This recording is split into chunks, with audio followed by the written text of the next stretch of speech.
sign out of YouTube. Hey everybody, welcome back to our channel. In today's video I will guide you through the steps on how you can sign out of YouTube, so make sure to watch the video till the end.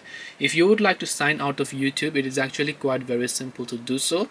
All you have to do is go ahead and launch your YouTube application here. Once you launch your YouTube app, tap on your profile icon from the bottom right of the screen. Once you tap the profile icon from the bottom right, here you'll find an option that says switch account. So tap the switch account option. Now if you are using on iOS, when you go to switch account, you'll find the option to use YouTube signed out, which means you don't need to use your Google account. But in the case of Android users, what you have to do is you need to go to this option right here known as that says manage accounts.